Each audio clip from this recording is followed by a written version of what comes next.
clase de teoría cinética. Comencemos.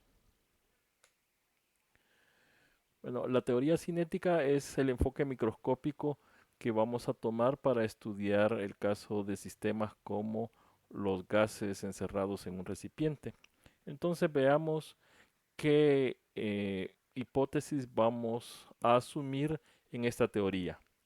La primera es que el gas consta de ciertas partículas que pueden ser las moléculas, y vamos a asumir de que estas partículas son idénticas. Por ejemplo, aquí en este recipiente podemos ver varias partículas, unos que son rojas y otras azules, pero en nuestro caso asumiremos que todas son iguales. También que el movimiento es al azar y que siguen las leyes de movimiento de Newton, es decir, las primera, segunda y tercera ley. El número total de moléculas es grande, es decir, es en el orden de el número de Avogadro. El volumen de las moléculas es despreciable, entonces en este caso vamos a asumir de que las moléculas son muy pequeñas y que podemos despreciar su volumen. Otro supuesto es que las partículas no tienen interacciones entre ellas, excepto cuando hay colisiones. Desde luego aquí está bastante exagerado el asunto, es decir, las moléculas tienen colisiones con las paredes del recipiente y entre ellas, pero como las moléculas son muy pequeñas, también es poco probable que exista colisión entre dos moléculas. Las colisiones son elásticas y de poca duración con las paredes, que se consideran de masa infinita, es decir, que pueden absorber los impactos perfectamente. Bien, entonces lo primero que vamos a calcular es, con esta teoría, es la presión que ejerce un gas contenido en un recipiente sobre las paredes de este. Vamos a asumir por simplicidad que tenemos aquí un recipiente que es un cubo del lado L, y acá pues tendríamos, por ejemplo, el área A1 que sería L por L, es decir, L cuadrado, y A2 que también sería lo mismo. Y solo vamos a analizar el movimiento en las X. Más adelante veríamos cómo podemos generalizar este tipo de movimiento.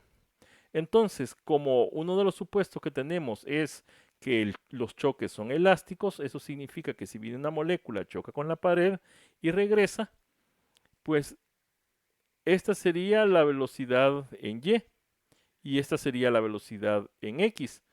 Eso sería cuando va a impactar, es decir, cuando venía hacia acá. Pero después del choque, lo que ocurre es que solo tenemos un cambio en la componente de la velocidad en X. Desde luego que la velocidad debe seguir siendo la misma. ¿Eso por qué? Porque asumimos que los choques son elásticos. Entonces, por ejemplo, acá si observamos una de estas moléculas que choca con la pared, entonces el choque sería de tipo elástico. Bien, ahora, ¿cuántos impactos va a recibir, por ejemplo, eh, esta superficie? Si asumimos de que esta es la partícula que vamos a estudiar, va y choca y después regresa, entonces entre impacto e impacto el tiempo medio sería la distancia que ha recorrido, que en este caso sería L más L, que sería 2L, entre la velocidad en X. Ya, entonces esto me daría el tiempo de impacto medio. Y ahora vamos a calcular cuál sería el impulso. Bueno, si asumimos que es positivo para la derecha, ya sabemos que el impulso es el momento final menos el momento inicial. Entonces, en este caso, el momento inicial sería m por x, pero como después del choque se invierte la componente, entonces la final sería menos m por la velocidad en x. Y si sumamos esto, pues me daría menos 2m por la velocidad en x. Este sería el impulso que ha recibido la partícula en la superficie A. Pero ¿cuál sería el impulso que ha recibido la superficie? Por la tercera ley de Newton sabemos que la fuerza que le aplica a uno debe ser igual a la que le aplica a el otro. Entonces el impulso tiene que ser el mismo. Por lo tanto, la fuerza que recibe sería igual al impulso sobre la pared, que sería 2mvx sobre el tiempo que tenemos acá. Y entonces simplificamos el 2, esta velocidad pasaría a multiplicar arriba y finalmente me quedaría que la fuerza en x sería la masa de la partícula por la velocidad al cuadrado entre la longitud del recipiente. Ahora, eso sería para una partícula, pero si lo hacemos para todas las partículas, pues tendríamos que sumarlas y, y ya que esto es para una, entonces esta sería para todas las partículas. Por eso la sumatoria aquí le ponemos un subíndice J, que esto iría desde n igual a 1 hasta n partículas. Ahora, para encontrar la presión, que es lo que andamos buscando, sabemos que la presión sería la fuerza total, que es esto de acá, entre el área, que en este caso el área de A1 sería L cuadrado. Entonces, sustituimos, en lugar de esta fuerza, escribimos esto de acá, entonces tendríamos 1 sobre L al cubo, porque L al cubo, ya teníamos acá 1 sobre L cuadrado, y aquí tenemos otra L, entonces quedaría L al cubo. Y adentro, ¿qué tendríamos? Tendríamos la masa por la velocidad al cuadrado, y acá lo estoy multiplicando por el número de partículas en el numerador y el denominador. Es decir, estoy multiplicando por 1, y eso representaría esta n que tenemos acá. El número de partículas que está encerrado en este volumen. Entonces, esta n la puedo sacar. L al cubo sería el volumen del recipiente. Entonces me quedaría, sacamos esta n, L al cubo sería B. M, como asumimos que todas tienen la misma masa, la puedo sacar también de la sumatoria. Y dentro de la sumatoria solo me quedaría B al cuadrado sobre N. Pero aquí hay que recordar que tenemos una sumatoria. Entonces estamos sumando las velocidades al cuadrado de todas las partículas y lo estamos dividiendo entre el número de partículas. ¿Y eso qué es? Pues sería el promedio de la velocidad en x al cuadrado.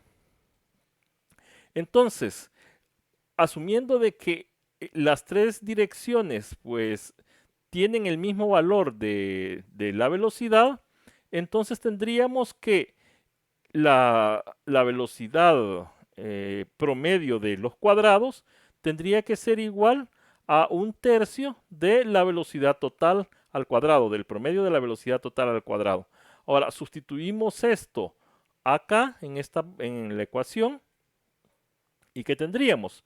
Tendríamos 1/3 de n por m entre b por el promedio de las velocidades al cuadrado. Y claro, ¿qué es n por m? Pues sería el número de partículas por la masa de cada partícula, entonces eso sería la masa total que está encerrada en el recipiente. Y masa entre volumen, pues lo que me daría sería la densidad. Y llegamos finalmente a nuestra ecuación, que la presión sería igual a 1/3 de la densidad por el promedio de las velocidades al cuadrado. Ahora bien, vamos a definir la velocidad cuadrática media. La velocidad cuadrática media, que le vamos a llamar B y aquí RMS, es la raíz cuadrada de los promedios de las velocidades al cuadrado. Desde luego no puedo simplificar esto acá porque tengo que esto es un promedio, sería el promedio de las velocidades al cuadrado. Bien, si lo relacionamos con la expresión de la presión que acabamos de encontrar, es decir, esta, entonces despejamos este término en esta ecuación. O sea, sustituimos esto acá y al despejar me queda que la relación entre la velocidad cuadrática media y la presión sería esta que estamos viendo acá. Hay que notar de que estamos relacionando una propiedad microscópica, que es la velocidad cuadrática media, con una propiedad macroscópica que sería la presión que ejerce el gas sobre las paredes del recipiente. Veamos un ejemplo rápidamente. Nos dice, calcule la velocidad media cuadrática de las moléculas de hidrógeno a 0 grados y a una atmósfera de presión, suponiendo que el hidrógeno sea un gas ideal. En estas condiciones, el hidrógeno tiene una densidad de 8.99 por 10 a la menos 2 kilogramos por metro cúbico. Entonces, si recordamos, una atmósfera es 1.01 por 10 a las 5 pascales. Sustituimos en nuestra ecuación, es decir, la velocidad cuadrática media es la raíz de 3 veces la presión entre la densidad. Sustituimos los datos y me da que finalmente la velocidad es de 1840 metros por segundo. Esto sería un valor promedio para las velocidades que tenemos en el gas.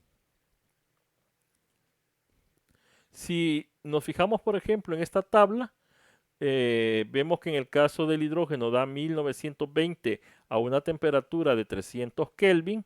Desde luego que esto depende de la temperatura. Y vemos acá para otros gases. Una cosa que habría que notar es que, por ejemplo, en el caso del dióxido de carbono, el oxígeno y el nitrógeno, las velocidades cuadráticas medias andan en este orden, que más adelante veremos que esto está relacionado, por ejemplo, con la velocidad del sonido.